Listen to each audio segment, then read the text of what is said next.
करता है अपनी आज़ादी को टिकाने के लिए और कुछ प्रॉमिस करता है, डेमोक्रेसी कुछ प्रॉमिस करती है हमसे, है ना, तो वो the failure of that promise वो एक नज़र आता है।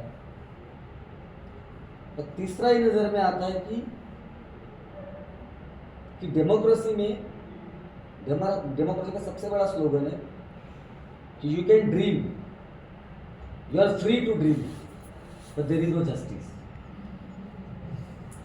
So we are living in a time of freedom without justice.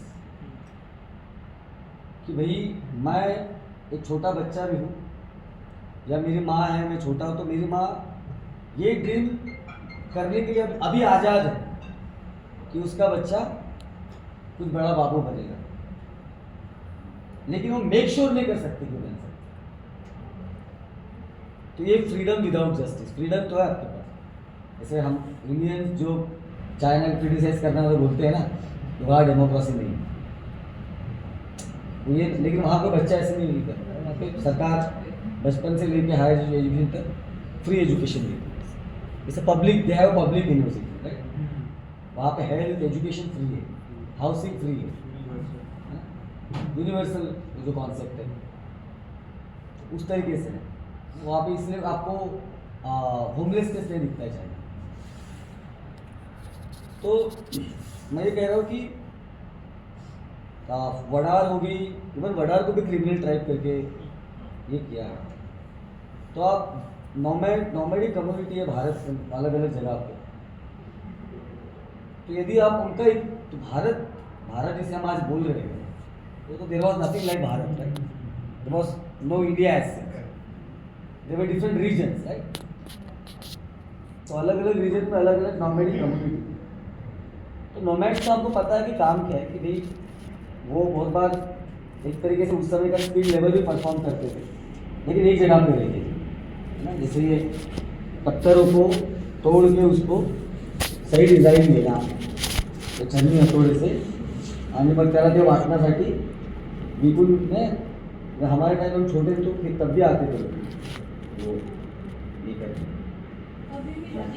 अभी भी जाते हैं, लेकिन अभी जैसे मिक्सर दिखा है कि भाई मिक्सर की वजह से वो कम हो गया। कुछ लोगों के घर में, मतलब हम अगर वडार कास्ट से, तो हमारे घर में शायद मिक्सर हो सकता है, बट हम देखते हैं हमारी कम्युनिटी से कोई और है, लेकिन वो कर रहे हैं ना, वो अभी भी मांग रहे हैं। हाँ। तो दूसरा ये कि जब ब्रिटिश टाइम पे ब्रिटिश जब भारत में आए, तो उनका जो कंसेप्शन था लोगों को देखने का, वो उनके सो कॉल्ड डेवलपमेंट और इतिहास में गड़ा हुआ था कि ऐसे लोग जो एक जगह पे स्थायी नहीं है, वो ब्रिटिश इकोनॉमी के लिए एक तरह से खतरा भी है। क्योंकि ब्रिटिश लोगों को, कॉलोनियल एम्पायर को गांव से रेवेन्यू चाहिए होता है ना, और रेवेन्यू तभी आएंगे जब लोग एक जगह रहेंगे, घुमंतु रहेंगे तो नहीं होगा। उसकी बहुत अलग अलग हिस्ट्री में, लेकिन छोटी सी हिस्ट्री बता रहा हूँ कि जब बहुत सारा नॉमैडिक ट्राइब ने इस चीज़ का विरोध किया, जब बहुत सारे अंग्रेजों का विरोध किया, उसके विरोध में लड़ा, तो बहुत सारे ट्राइब्स को क्रिमिनल ट्राइब करके कहा, जिनको क्रिमिनल ट्राइब बोलना चाहिए उनको नहीं बोला, खास करके ब्राह्मण को, लेकिन इन लोगों को बोला। और उसकी आप दूसरा ये भी देखते हैं कि उतने ही नज़दीक जो ब्राह्मण है या जो बाकी वैश्य कम्युनिटी है, इस तरह की जो अपर कास्ट कम्युनिटी है, ब्रिटिश टाइम पे जब एक मॉडर्न एजुकेशन आ रहा है, ये लोग उसका विरोध नहीं कर रहे, वो उसके पास जा रहे हैं, they are becoming big babus, उस समय के ऑफिसर्स, ये सब ये लोग बन रहे हैं। और दूसरी इस तरह की कम्युनिटी है, कुछ ट्राइबल कम्युनिटीज, कुछ नॉमैडिक ट्राइब जो विरोध भी कर रही है, और उनका इस तरह का जो एक पेशा था घुमंतु, जो रिस्पेक्टेबल था, कि वो दे वर नॉट बेगर्स, वो बेगिंग नहीं करते थे ना, वो चोरी करते थे, लेकिन जब आपने उन्हें जबरदस्ती उनका सब काम छीन लिया, तो उनके पास कुछ ऑप्शन बचे नहीं, तो विद द कंडीशन जो सर्वाइव करे। और जो भारत के गांवों की रचना है, उसमें जो इकोनॉमी, एग्रीगेटेड इकोनॉमी, वो जाति के आधार है, और nomad somehow does not fit into that caste structure. They are not even untouchable. They are not even untouchable.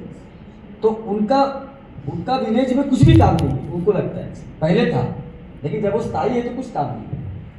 जमीन तो है ही नहीं, क्योंकि जब गांव का पार्ट ही नहीं तो जमीन होने का मतलब नहीं आता है, और जमीन पूछी जाती उनके लिए है। तो ऐसे हालत में to survive they started begging. कुछ लोग सर्वाइव करने के लिए, अब लोग बोलेंगे कि अरे पारदी और क्या वडाले वगैरह चोरा करतात, अरे लेकिन दैट चोरी, that begging basically came out of the compulsion to survive. अगर मैं आपको एक हफ्ता कुछ भी खाने के लिए ना दूं और आप भटक रहे खाने के लिए, तो मुझे बता आप में से कितने लोग चोरी नहीं करेंगे?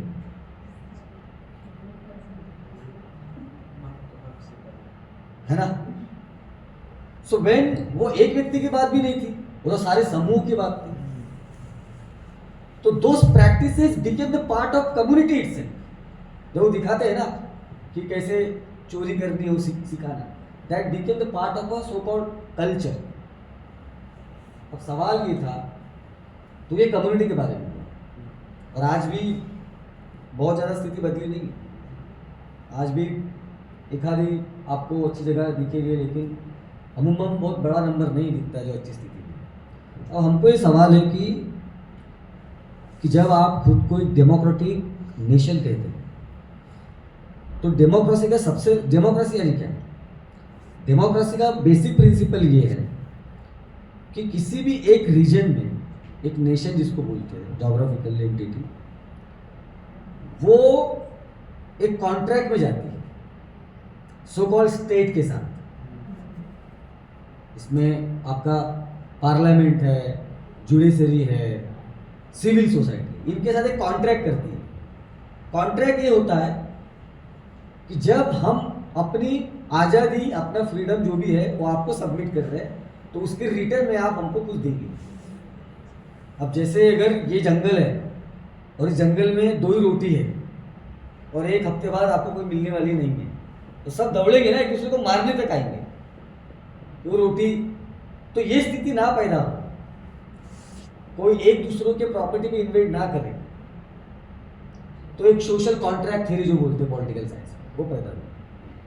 तो एक कॉन्ट्रैक्ट, एक करार किया गया, निगोशिएशन, कि ठीक है हम हमारे कुछ राइट्स आपको सबमिट करते हैं, उसके एवज में आप हमारी सेफ्टी इंश्योर कीजिएगा, आप हमें सुरक्षा दीजिएगा, आप ये सुनिश्चित कीजिएगा कि मैं केवल सुरक्षित शरीर से नहीं, मैं पेट से भी जो है सुरक्षित हो गया। अन्न वस्त्र निवारा, ये मूलभूत बेसिक फंडामेंटल जरूरत को स्टेट पूरा करेगा। तो सवाल है कि क्या ये स्टेट ने वादा पूरा किया?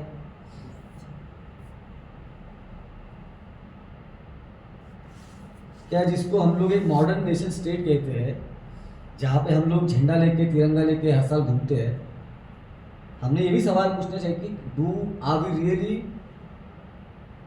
अ सो कॉल्ड मॉडर्न स्टेट?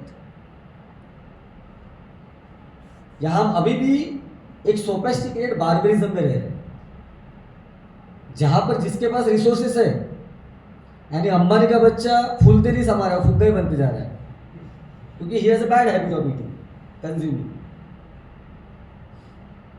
और उसके ही बगल में एक धारावी का लड़का लड़की पूरे दिन काम करने के बाद में, ये बहुत बार तो मैं बॉम्बे में इतना घूमा हो रहा हूँ कि लोगों का घर वही खत्म हो जाता है जहाँ उनकी हाइट टांगे खत्म हो जाती है, और एक जगह पे इतना बड़ा एंटीला है तो 4 लोगों के लिए, जिसकी कोई ज़रूरत नहीं। लेकिन स्टेट अभी ये बोल रहा है कि आपने कॉन्ट्रैक्ट किया था, आप भला ही भूखे क्यों ना हो, आपके पेट में आग क्यों ना लगी हो, और आपके घर में 10 लोग हैं लेकिन आप 10 बाय 5 की खुली में क्यों ना रह रहे हो, लेकिन आपने हमसे वादा किया था, स्टेट हमको बोल रहा है कि आप वो बंगले में नहीं घुसेंगे जबरदस्ती, अगर आप घुसेंगे तो आप चोर कहलाए जाएंगे, और जब आप चोर कहलाए जाएंगे तो हमारी पुलिस आएंगी, वो आपको पकड़ेगी, और हमारी पुलिस आपको कोर्ट में लेके जाएगी, और भारत के संविधान के अनुच्छेद के द्वारा आपको क्रिमिनल बोलेंगे और आपको जेल में डालेंगे। तो जो संविधान हम लोग करते हैं ना, तो संविधान कभी अमीरों के खिलाफ खड़ा नहीं हुआ आज तक। तो संविधान गरीब को चोट, वो संविधान अच्छा होगा, जो बाबा साहब ने भी बोला, लेकिन उसको चलाने वाले लोग हैं जो अपने जो बार बार हमको कह रहे हैं आप ऐसा नहीं कह सकते हो, आप ऐसा नहीं कर सकते हो, तो चलाने वाले लोग इस देश का जो रूलिंग कास्ट है वो डेमोक्रेसी का सबसे बड़ा फायदा उठा रहा है। और जब वो डेमोक्रेसी का फायदा उठा रहा है, केवल वो कानूनी भाषा नहीं बोल रहा है, वो मॉरल भाषा बोलता है। चोरी करना पाप है, चोरी करना पाप है। लेकिन क्या कोई भूखा इंसान, जैसे मैंने कहा कि एक एंटीला इतना बड़ा बंगला है, 2 व्यक्ति है जिनके लिए इतना बड़ा घर है बॉम्बे में, और समंदर किनारा भी प्राइवेट है, और एक बड़ी जनता है जो एक छोटे से जमीन के टुकड़े पे हजारों छोटे छोटे घर बना के रह रही है, जहां पे ना हवा आ सकती है ना सूरज की किरण।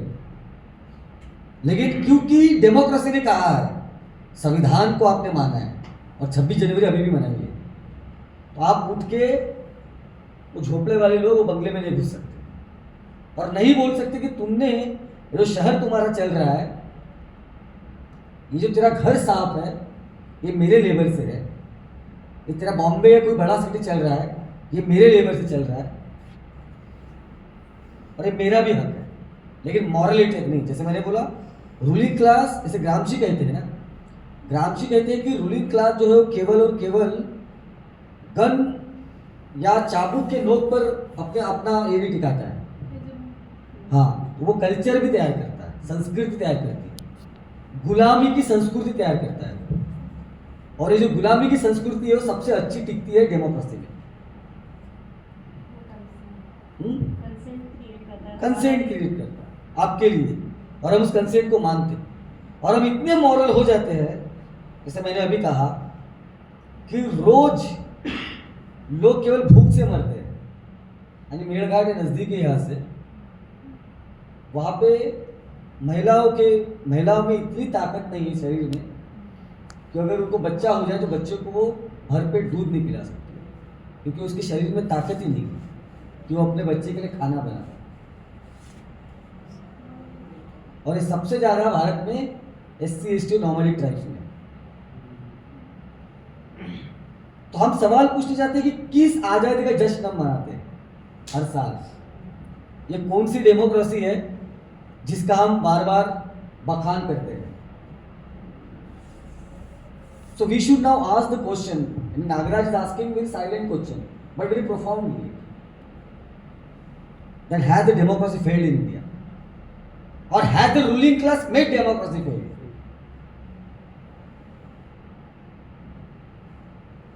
And this blind celebration of Indian Constitution or any constitution need to be checked. दोबारा उसके ऊपर सोचना चाहिए कि हम किसको संविधान समझाना चाह रहे हैं। वो माँ को, ऐसे आपने बोला आयरनी दिखाई नागराज ने, yes, he showed the irony, but he did not simply show the irony of that woman, कि वो बच्चे को मार रही है और पीछे ह्यूमन राइट्स की बात की जाएगी। वो आयरनी आपके समाज और आपके दर्शन की भी दे रही है, वो केवल अपनी नहीं दे रही है, क्योंकि जो मॉडर्न स्टेट ये कहता है, मॉडर्न स्टेट हक उसी को देता है जिसको वो सिटीजन मानता है। क्या इस मॉडर्न स्टेट ने, इस मॉडर्न नेशन डेमोक्रेसी ने, इस देश के नोमैडिक ट्राइब, आदिवासी, दलित को सिटीजन माना है? क्योंकि वो हमें सिटीजन नहीं मानते, इसलिए हमारे पास हक भी नहीं। क्योंकि मैंने बोला स्टेट किसको आइडेंटिफाई करता है? सिटीजन और सिविल सोसाइटी को। तो जो सिटीजन है, the very concept of citizen contains the value of right, कि आपके पास राइट है। द मोमेंट मैं ये बोलता हूं कि तुम भारत के सिटीजन हो, मैं क्या बोल रहा हूं?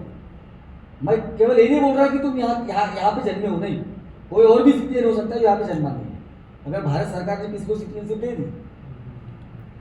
लेकिन the moment he is a Indian citizen, what I am trying to say, now that person holds equal right under the constitution, and therefore that person now can claim those rights.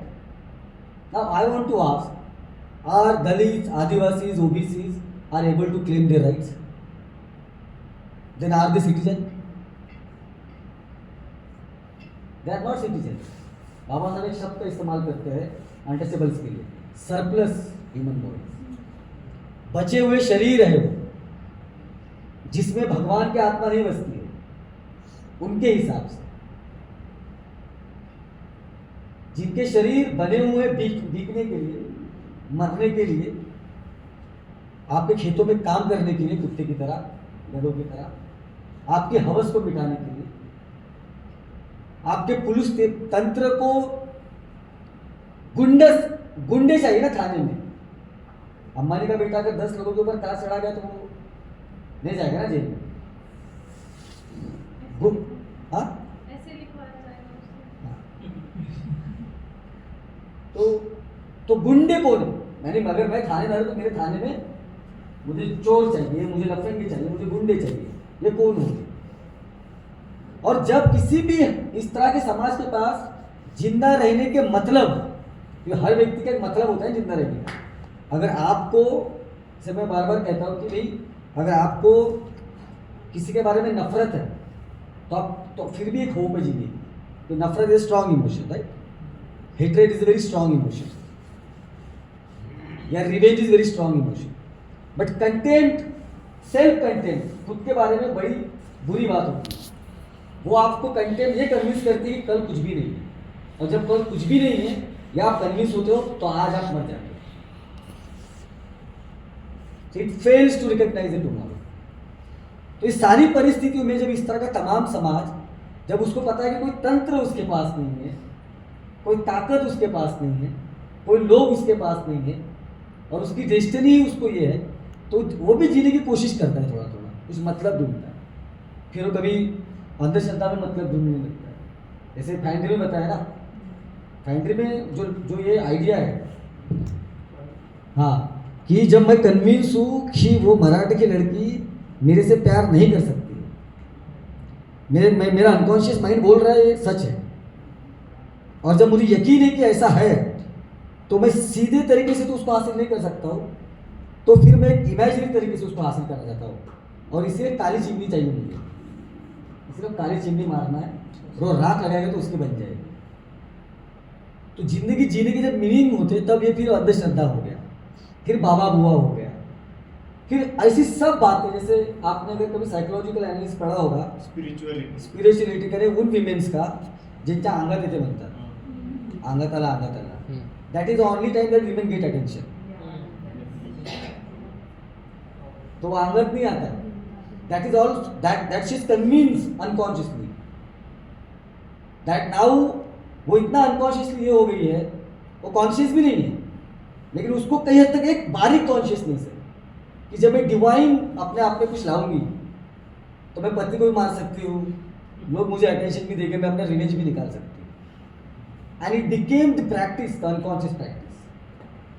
तो जो कमजोर लोग होते हैं, एक James Scott करके scholar है, उन्होंने किताब लिखी है एवरीडे रेजिस्टेंस ऑफ सबाल्टर्न्स, जिन्होंने मलेशिया के पेजेंट के ऊपर स्टडी किया।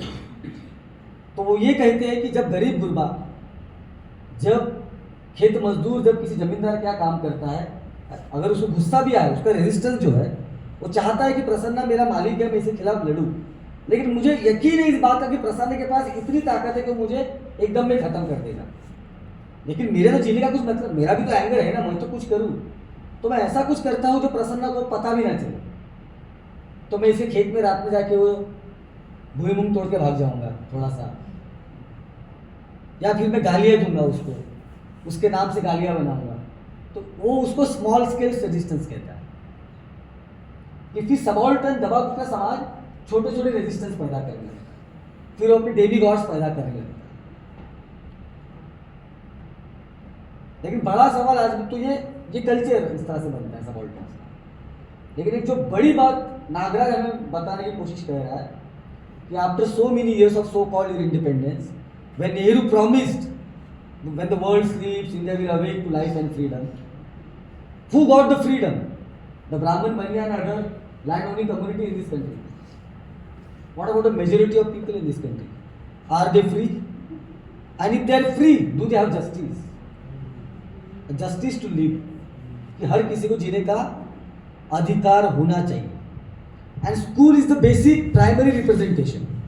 स्कूल क्या है? भारत जैसी जगह में स्कूल जो है वो एक सिंबल है कि आपका देश प्रगतिशील मॉडर्न देश है. उसका सिंबल है ना. नहीं तो फिर गुरुकुल होते जो ट्रेडिशन के सिंबल है, लेकिन स्कूल एक मॉडर्निटी का सिंबल है. तो वो जो मॉडर्निटी दिल्ली से लेके ये गांव तक आ रही है, तो वो मॉडर्निटी का क्या हासिल हो रहा है और वो मॉडर्निटी किसको फायदा कर रही है. तो इस तरह के तमाम सवाल नागराज मुझे ऐसा लगता है कि इस मूवी से हमको बताना चाह रहा है. Is asking last thing which I want to say, specially to Ambedkar for very blindly हर बार वो संविधान की एकदम बिना टिका लगा के पूजा करते हैं. तो मुझे उनको ये बताना है कि किसी भी देश में रूलिंग क्लास या रूलिंग कास्ट होता है ना, उसके लिए तुम्हारा संविधान कोई मैटर नहीं करता. वो जो बनिया जो अपने घर में लाखों उसका जब टैक्स माफ होता है अडानी अंबानी का, वो संविधान के आधार पर ही होता है. और जो महंगाई बढ़ेगी कल, और एक गरीब जब आटा खरीदने जाएगा 2 रोटी के लिए, तो जो जीएसटी लगा हुआ आटा महंगा हो जाएगा, तो जीएसटी वो भारत सरकार को उस गरीब के 2 किलो आटे से जाएगा. और इस तरह की लोन माफ हो रहा है जो भारत सरकार के बैंक से लिया जा रहा है. तो इस संविधान के भीतर भी हो रहा है. संविधान अच्छा डॉक्यूमेंट है, सबको इंसान मानता है regardless of caste, gender and region also. लेकिन जब कोई भी देश में जो अपने आप को लोकतांत्रिक देश कहता है, वहाँ पे एक क्लास, एक कास्ट, एक कम्युनिटी जब सरकार में रहती है लंबे समय तक, तो आपका संविधान फिसड्डी हो जाता है. और क्योंकि आपको भी पता है कि इस देश के बड़ा रूलिंग क्लास के खिलाफ आप बड़ी मूवमेंट नहीं खड़े कर सकते, आपको अंदर से यकीन है, तो फिर आप संविधान की पूजा करने लग जाते. But it was Baba Saheb who said that when I am giving this constitution, we are entering into the life of contradiction. कि हम विरोधाभास की दुनिया में प्रवेश कर रहे हैं, जहाँ पे एक अडानी अंबानी का वोट भी सेम होगा, वो एंटीला का, और उसके बगल में जो झोपड़पट्टी में दादी रहती है या एक नौजवान रहता है उसका भी वोट सेम होगा, और उतनी भर डेमोक्रेसी आपके है. So we are a country of high democracy and low civility. बहुत बड़ी डेमोक्रेसी आपकी, दुनिया की सबसे बड़ी डेमोक्रेसी. जैसे अमेरिका बोलते हैं, where oldest democracy, where people are sleeping on the street and dying because of the basic needs. The oldest democracy. And then here the largest democracy. And what the hell your largest democracy doing? The women are not able to feed their own children. They are malnourished, scheduled caste, scheduled tribe women, nomadic tribe women. In Melghat, women are not able to feed their children. This is your democracy after so many years. And what do you do when you go to tribal belt? That nonsensical lady, Rana, she goes and do that tribal dance.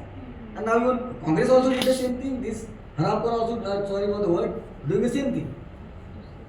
वो आदिवासी को घेरा बनाते हैं और वो dance करते हैं.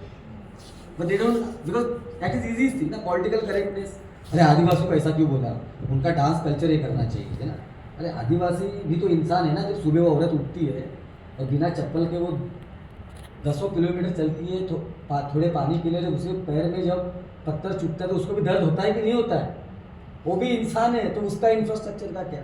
तो there are many questions that one need to ask and we need to stop this blind celebration. And don't teach poor, don't teach that normally tribe women what is constitution, please.